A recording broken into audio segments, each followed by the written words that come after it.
Hello and welcome to the Intentional Clinician Podcast. I'm your host, Paul Krauss, licensed professional counselor. In today's episode, we're going to be talking about ecotherapy and ecopsychology with Dr. James Leiter, Ph.D. Dr. James Leiter has been facilitating nature-based archetypal experiences and integration around the world for many years. He holds a Ph.D. in depth psychology, Jungian and archetypal studies, and a certificate in ecopsychology from Pacifica Graduate Institute. His doctoral research provides a foundation for an archetypally patterned ecotherapy, promoting a regenerative relationship to the entire Earth community. I really think you're going to enjoy this interview, and also, you will learn about opportunities to get involved with Dr. James Leiter's work, both individually and possibly in groups. If you're enjoying this podcast, please share it with people you know. I'd surely appreciate it. All right, now for the interview. Welcoming to the show, Dr. James Leiter, Ph.D. Thank you for coming, James. Hi, thanks for having me. Glad to be here. So I think there are a lot of people that are interested in ecotherapy and ecopsychology, but I think to give the listeners who may not be acquainted with it an introduction, we should probably start trying to define a little bit about what those subjects are. Could you give us a little introduction? Sure. Or I can try at least. Ecopsychology kind of means different things to different people, and there's a lot of different understandings of what ecopsychology is. So if we kind of look at the word etymologically and break it down, it comes from the Greek oikos, which means home, and the Greek psyche, which means soul, and of course logos, which is the study of or knowledge of. So what ecopsychology is concerned about is the study or knowledge of the home of the soul or of the soul of the home. And so when you kind of boil that down, what we get to is ecopsychology is about the relationship that we have to our home, the earth. So there's a lot of different ways of looking at what ecopsychology is, what ecopsychology does. One of my favorite ones is from Andy Fisher, who kind of defined ecopsychology as a project with different distinct but interrelated tasks. And these tasks range from the psychological tasks. What's my psychological relationship to habitat, to the earth, to the home, to our home? He also described a philosophical task of the project of ecopsychology and wanting to root the concepts and practices of ecopsychology into philosophical concepts, mostly regarding knowledge, epistemological concepts. And then there's the societal aspect of the project of ecopsychology, which has kind of been up and coming recently in ecopsychology. What is our cultural relationship to our home? And so I really like that way of looking at ecopsychology because it does move beyond the boundaries of an individual and the psychological relationship that one has with the earth. So there's a lot of different ways of looking at it, and ecotherapy is the application of ecopsychology. It has a lot to do with changing the way that we go about our daily relationship to the earth, understanding how it is that we relate to the earth, and working to improve that relationship. It doesn't take long to understand that the way that we kind of relate to the earth culturally is destructive in a lot of ways. We hear it on the news, we see it as we go about our daily life and affairs in the city. So the ecotherapy helps improve the health of the individual, health and wellness, the sense of wellness that the individual has, but it also can help the way that individual and culture goes about treating the earth and taking care of the earth or not. Well, I think that's a pretty good introduction. As we know from anyone who's paying attention to the news, we hear studies coming out about the way that climate change is changing the habitat. So superstorms, super hurricanes, more what they call natural disasters, fires becoming more prevalent on the west coast of the United States, while the east coast of the United States is getting more and more wet, and we can see that in the last 50 years. And so there are these sort of elements in our culture where people, I believe, are getting to be scared and also frustrated and almost grief-stricken with the possible signs of the climate as we know it changing in our lifetimes in ways that we haven't ever really witnessed except for in large-scale climate events in the past.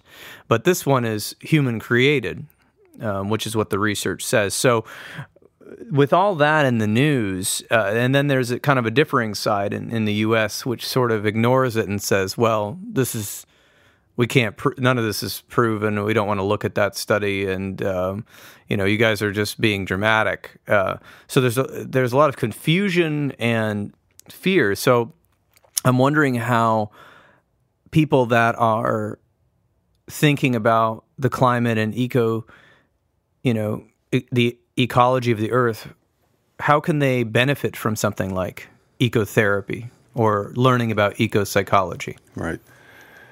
So some of the things that you described fall into the category of what I call eco-grief. And every time we hear of some environmental crisis, we feel something, right? We don't just act like nothing happened. We feel something. We feel anger. We feel fear. We feel shame. We feel guilt. So these feelings that we're describing right now, nobody really enjoys those feelings, I think. Maybe somebody does. I don't know. But we try to avoid feeling like that, if at all possible. And so what happens is that we might distract ourselves with something. We might throw ourselves into our work. We might go watch a movie. We might do something so we don't need to feel those feelings. The problem is that those feelings are there, and all we are really doing is repressing those feelings, and they will come up at some point, usually at an unexpected and inopportune time. This wave of grief will wash over us, and that will dictate our behavior without our permission.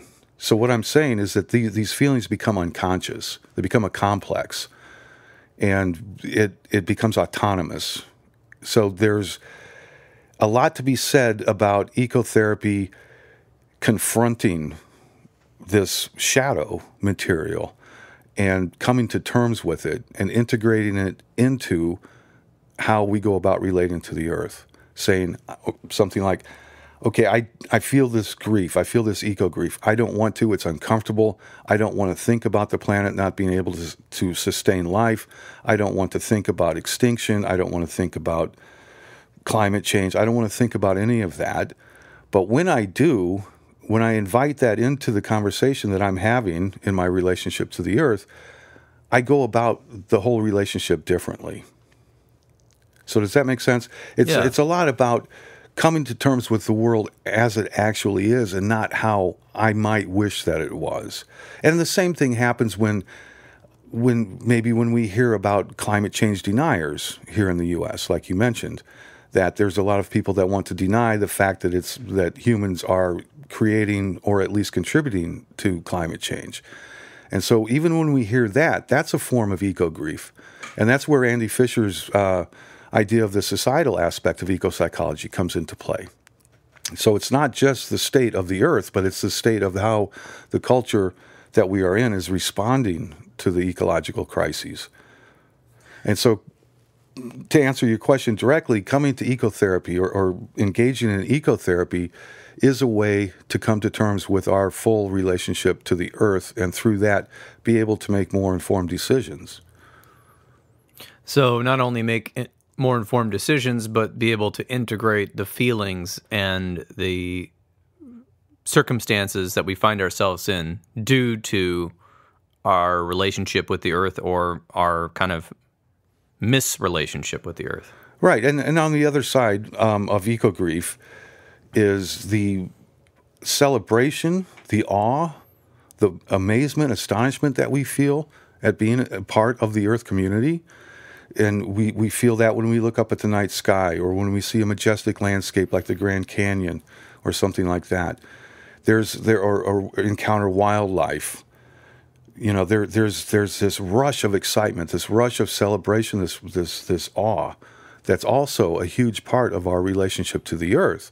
And so these two aspects of our relationship to the Earth and to the Earth community, the one eco-grief I call the terracentric, and the one of celebration and awe and astonishment I call the geocosmological.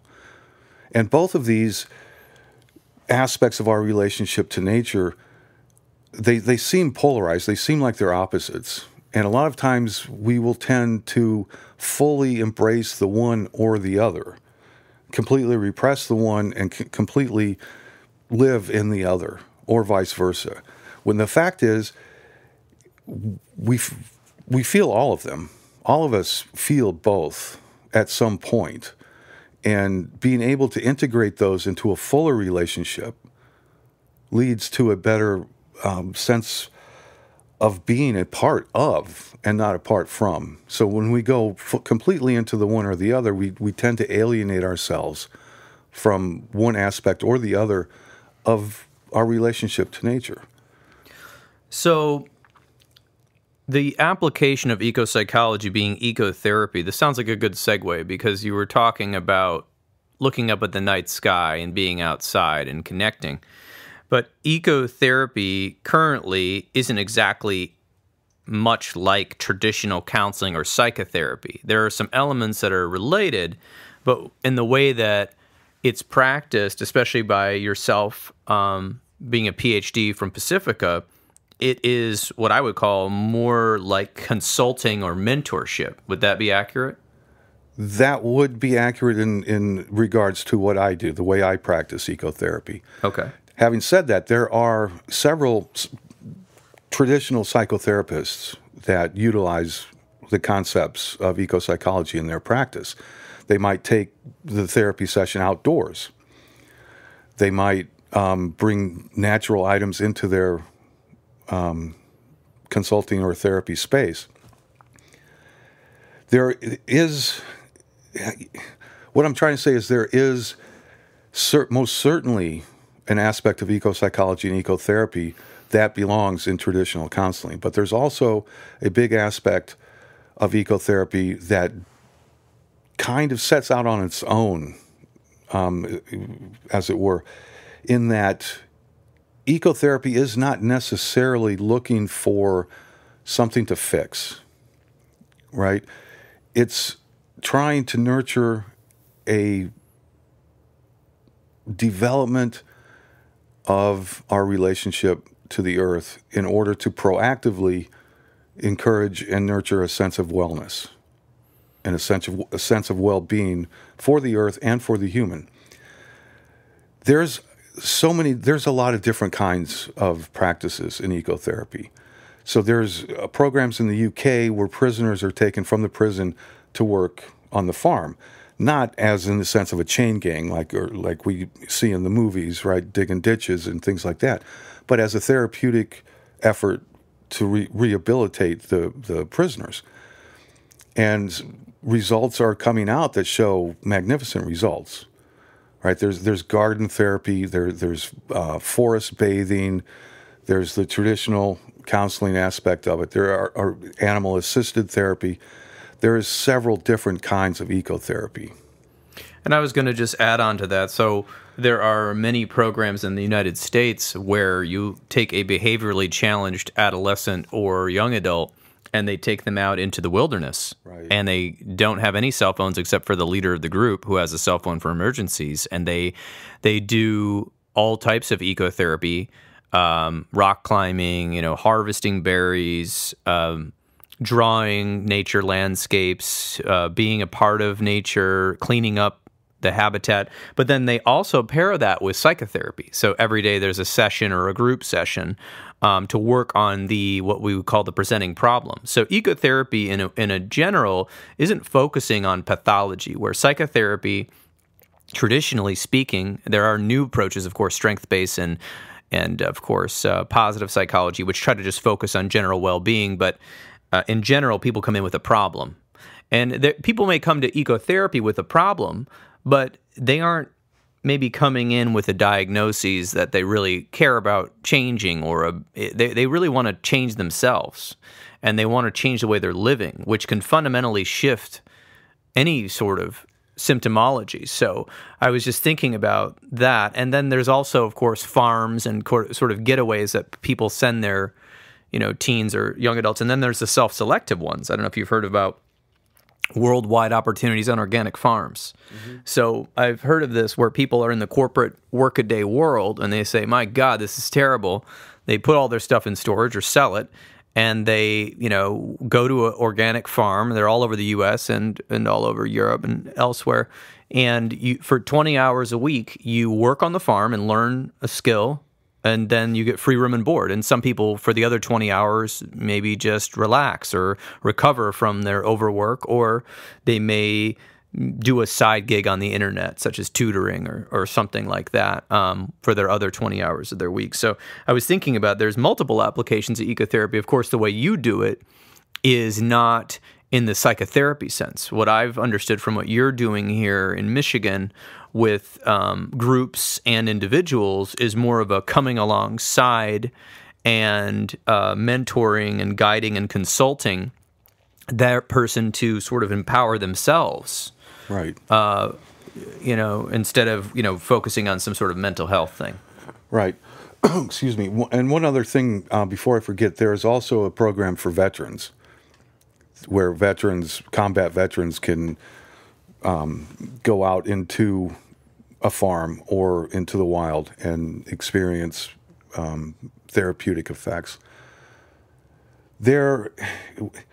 A lot of studies have been done in recent times that show very definite benefits of just simply spending time outside. And so the easiest thing that you can do is really just go outside. Go outside to the forest or to a lake or wherever, a park, and just be and just sit there for a while. And the therapeutic, we don't need studies to know that our batteries are charged when we spend time outdoors. And what you mentioned about kind of the difference between traditional psychotherapy and ecotherapy, usually people will come to psychotherapy with a problem or a diagnosis or something like that. One of the main differences in the way that I approach those things is that a symptom in the way I approach ecotherapy is not something to be fixed or suppressed or medicated. It's something to be listened to. So you mentioned that sometimes people might come to ecotherapy with a problem that they're trying to deal with, but trying to confront it on their own and in need of guidance, mentoring, support, witnessing, or just simply walking the path with someone else. So the symptom that one is experiencing is there for a reason.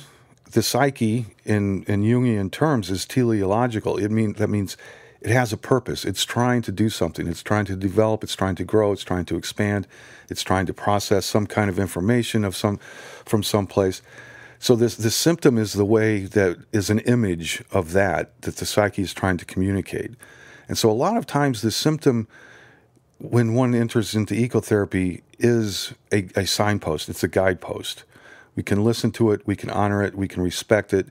We can work with it and try to understand what psyche is trying to say through that. And there's a lot of different ways to do that from a Jungian approach, working with the unconscious, of course, through dreams or active imagination, synchronicity. There's a lot of different ways to go about that. What happens is when you take that outside, the rest of the world joins in.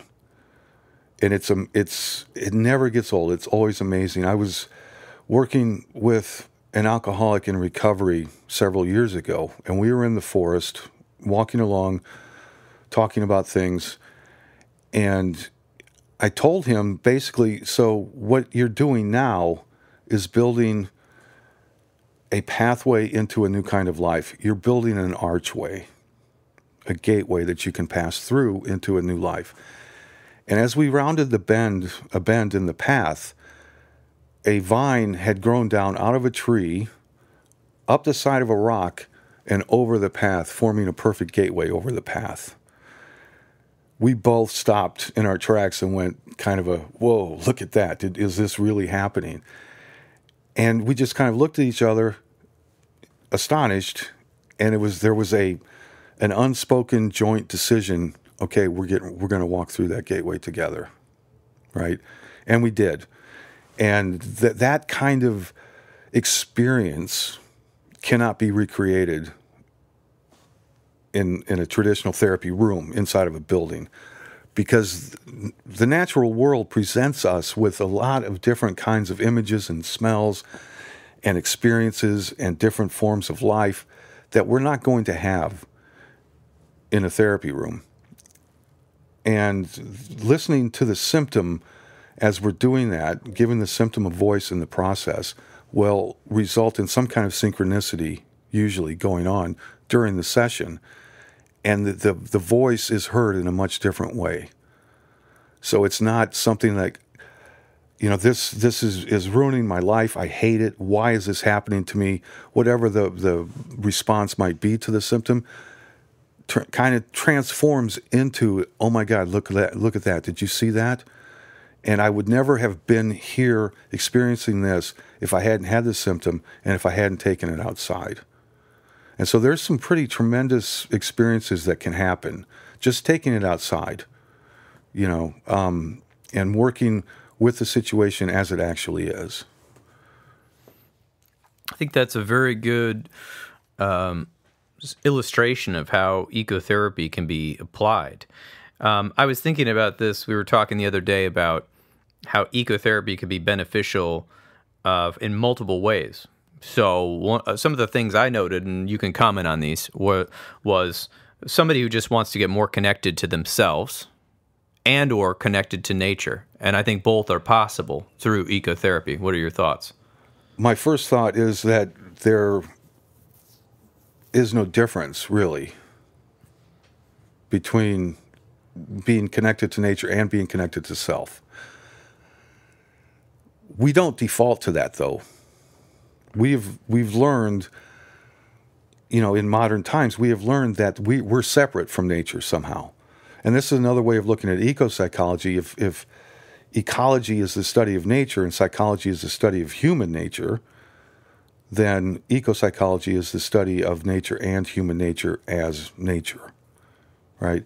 From a Jungian perspective, the process of psychological development is known as individuation, and coming into dialogue with the archetype of the self, right? Taking it outside, we can talk about the process of ecological individuation and working towards the ecological self. And the self and the ecological self are the center where all things meet, basically. It's a very simplistic way of describing it. But the ecological self is where nature and human nature meet and become one. So essentially, we're part of nature. We are nature. Eco-psychology a lot of times begins in that assumption. And again, eco-psychology is a very diverse field, so not always. That's where I begin. And the problem starts where we have a perceived alienation from nature. And the task or the path back is to become aware again of our essential and inherent unity with nature. One of the basic premises of eco-psychology is that we are in an interdependent relationship with the natural world. So when one suffers, both suffer, right? And so one thing I wanted to mention earlier is when we hear of climate change, we feel something, we suffer a lot of times from that. And our behavior is then is directed out of that root of feeling shame, grief, anger. And again, from the geocosmological, also feeling the awe and the celebration. So there's the separation between us and the natural world is superficial and perceived. And the task of ecological individuation is to become not only reunified, but also to become reunified in a regenerative way. And so it's not a matter of just fixing it and saying, so that's it, we're done, but doing it in a way where this becomes, it regenerates itself.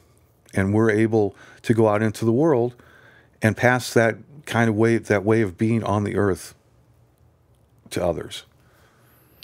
Excellent. I think that's a really good summary of that. Another thing we talked about was the why people might want to get interested in ecotherapy was they wanted an alternative to counseling. And I don't mean that they wanted to, fix some major psychological issue with an alternative counseling, but just maybe counseling wasn't really for them. And, they didn't want to just go into a consulting room and discuss issues. They wanted someone to walk on the journey with them. They don't have a problem really to be fixed. They're a person who really wants to work on their own path and not really follow the traditional mental health path. And so I talked about that, kind of how the way you do it is that you're mentoring and walking the path with them and helping them in their relationship to the natural world. What are your thoughts on that? Excuse me. A lot of thoughts on that. And just recently someone contacted me who's kind of going through a situational situation. Situational situation is a good one. Some situational challenges, right? It's not something that she feels needs to be addressed by counseling or therapy, but is something that she needs to work on with someone else. And, so that's one example. Another example, a lot of things can happen over the course of a therapeutic relationship with a counselor. Transference, countertransference, and people might move away, or some new life situation will come in where it makes that relationship no longer feasible. The thing is, though, when I've developed a relationship with nature, and nature becomes the therapist for both the person facilitating the ecotherapy and for the client participating in it, nature becomes the therapist. That relationship isn't going anywhere, or the ability to go out into the natural world and engage that relationship isn't going anywhere. And if it does, we have other problems. So and even if we're prevented from going outside into nature, there are things that we can do. We can bring natural objects inside. We can look out the window. In some way, we can experience nature intentionally and consciously. So there's a lot of different scenarios where ecotherapy makes more sense, perhaps, for some people than counseling.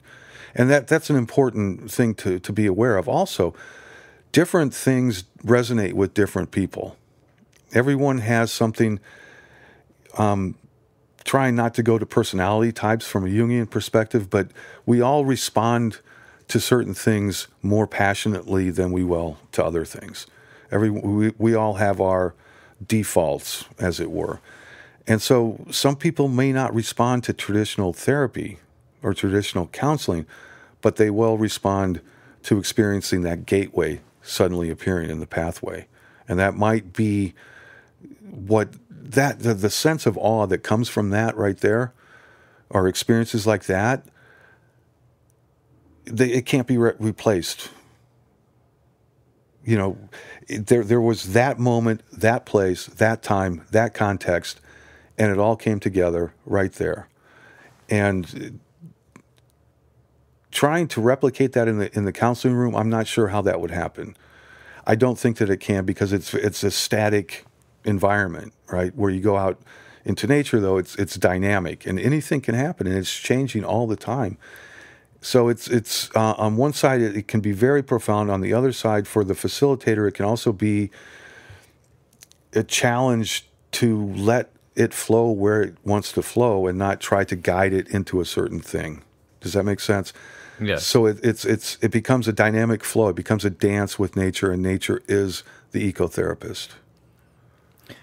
I like that. And I think that is, for some people, what they need. They want to go deeper. They want to go into an alternative method of healing and an alternative method of insight, because it can be unsettling for somebody with a severe diagnosis to think about change. And that's why I think the therapy office is static and comfortable and warm beverages and a nice couch, because that person is so unsettled internally that they need that. But for others, they go, you know what? I know everything's changing and I'm changing constantly, but I need to experience something. I'm sick of sitting in this office, in this cubicle, in this situation, in this house, watching the TV. I want to get out there. So I thought about bringing them both together, and something we spoke about the other day was how ecotherapy could be beneficial in addition to traditional counseling or psychotherapy.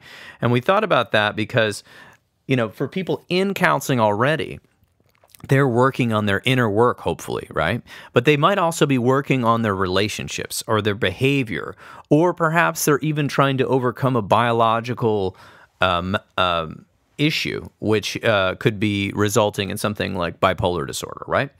And they want to work on these issues, but they're just like, goodness, once a week in therapy is helping me a lot, but I still feel disconnected.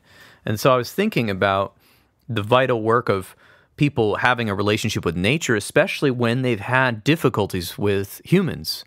And a healing thing that I've seen a lot of people do, and this is, of course, a huge trend right now, is getting a pet. Getting an animal that you bring into your home, or going out and playing with different animals, or watching birds, or looking for deer.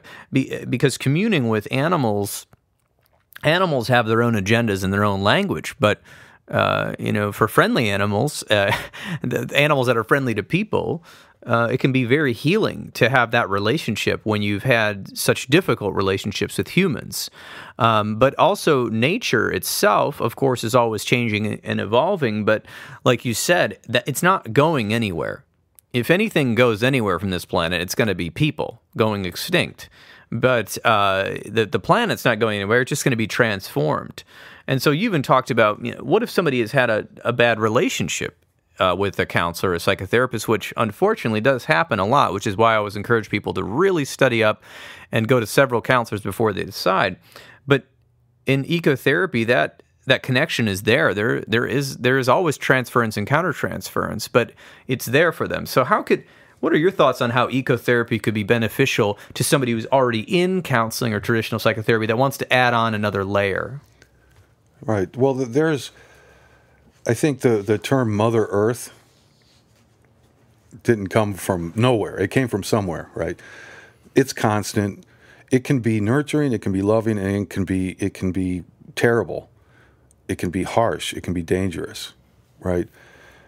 A lot of times, going out into nature can be soothing. It can be a welcome escape from the constant struggle to sort things out, to figure it out. What's going on with me? Why am I doing this? What do I need to do?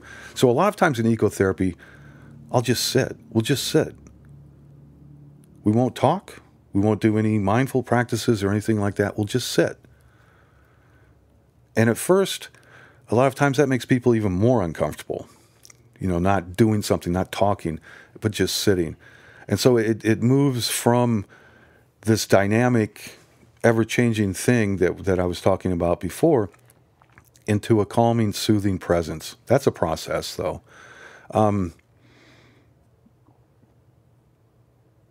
That recharges our batteries. That gives us a bit of release from the constant struggle. And that's how it can augment the hard work of psychotherapy, right? It can give us an inner strength. It lets us know we're not alone. There is Mother Earth that I can always come back to, that I can always find a moment or a few moments, hopefully, of peace.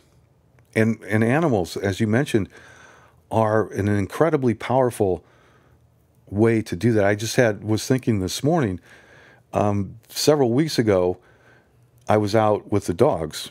I have 3 dogs, I have a small flock of sheep and 3 border collies. And we were doing something, I can't remember what it was, but I had to move the sheep from one point to another point. And so the dogs are incredibly helpful with that. And so I was out with the dogs, bringing the sheep to the different part of the farm. And I looked up on the hill, and there was a deer standing just outside of the fence, watching us. And it stood there for several minutes, not eating, not, moving around, looking around. It was watching us intently.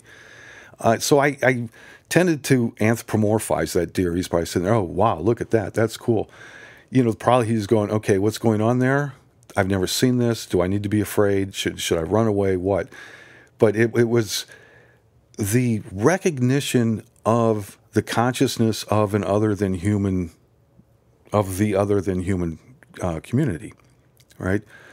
There was a recognition of one another going on there, right? And it wasn't with a human. It was with an animal, with a deer. I don't know what he was thinking, or she. I don't know what the deer was thinking.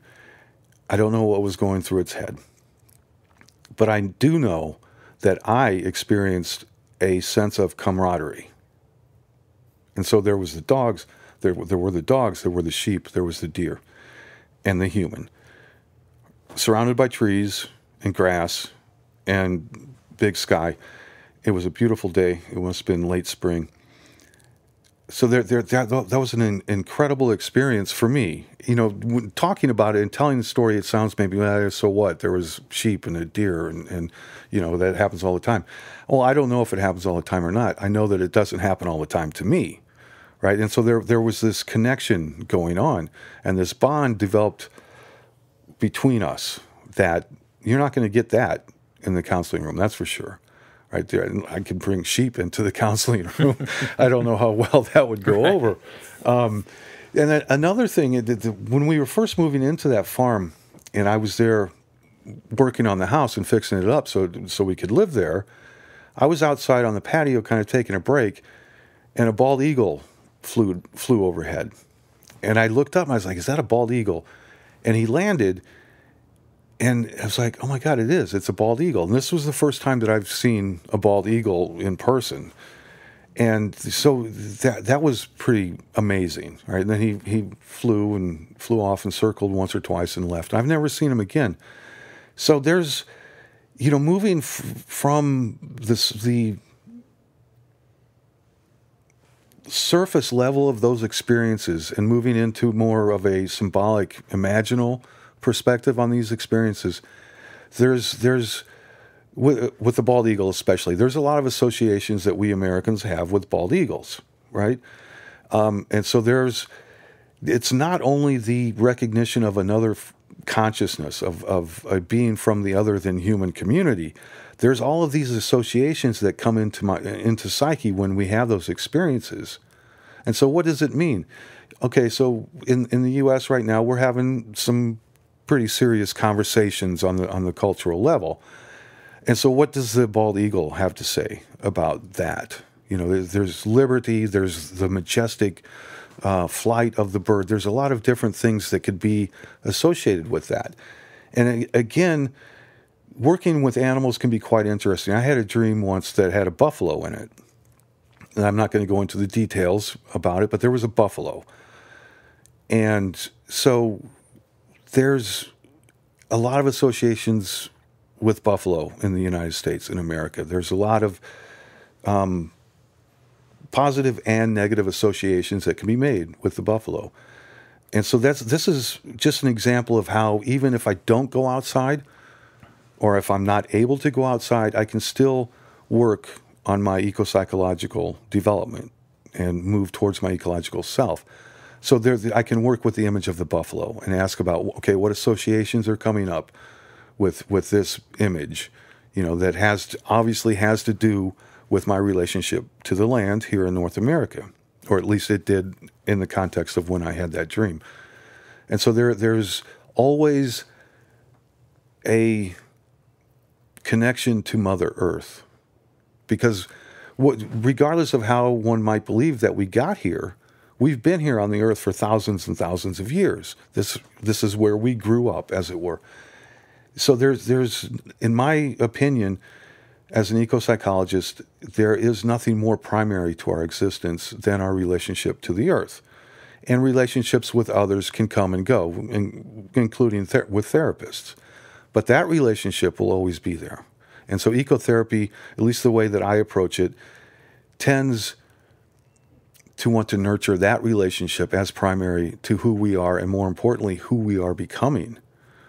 Because that, as I mentioned earlier, the psyche is teleological. It has a purpose. And working with it can help us become who we are going to become. On that note, James, I think we've given the audience a pretty good beginning introduction into what is ecopsychology and what is ecotherapy. So that being said, I know that you offer many different ecotherapy services in the greater part of Michigan. So I know you have some group events that you're starting to organize, and those can be found on your website, which is? The website is root-and-leaf.com. Don't forget the dashes. Sorry about the clumsy URL, but the root and leaf without the dashes was already taken. So there is not, at the moment, any group information yet. It will be there in the next couple of days. Today is November 5th. So there will be an opportunity, however, to join a mailing list to be notified when these group activities are available. We're looking at probably next spring, April 2022, when those groups will kick off. In the meantime, I do one-on-one work, not only in Michigan, but also online. And in Michigan, in Grand Rapids, Lansing, Battle Creek, Kalamazoo, I'm able to have one-on-one sessions in all of those areas. And depending on how the person who wants to engage in ecotherapy with me prefers to work, we can go to the woods, we can go to a park, we can do it online and just talk about what's going on, and the person can go do nature mindful practices on their own. We can also meet indoors for the first 1 or 2 sessions to get to know each other.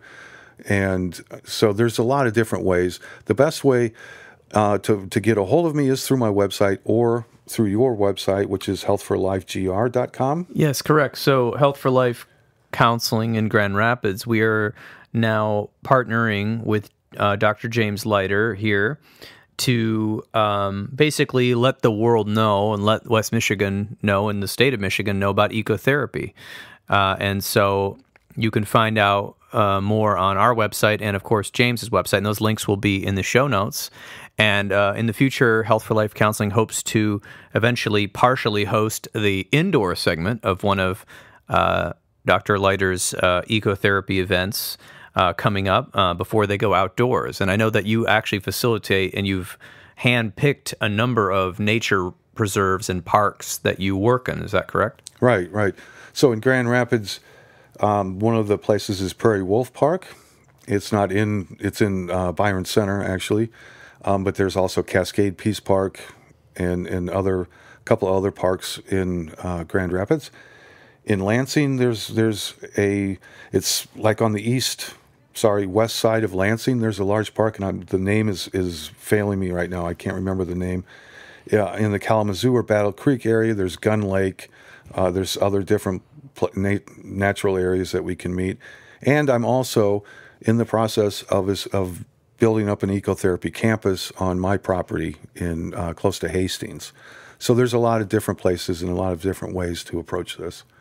Excellent. Well, that's very exciting. I'm really excited for people to hear this and for people to get involved and contact you. And so anyone who's interested, whether you're in Michigan or outside of the state, feel free to send James an email or give him a call and see how we can all work together.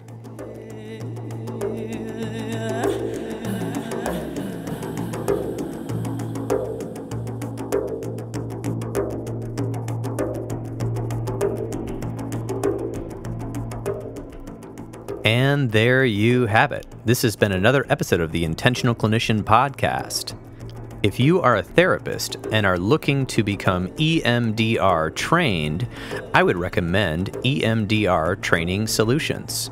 They are an amazing group of people that provide trainings online and eventually in person to help you become EMDR trained and eventually EMDRIA certified.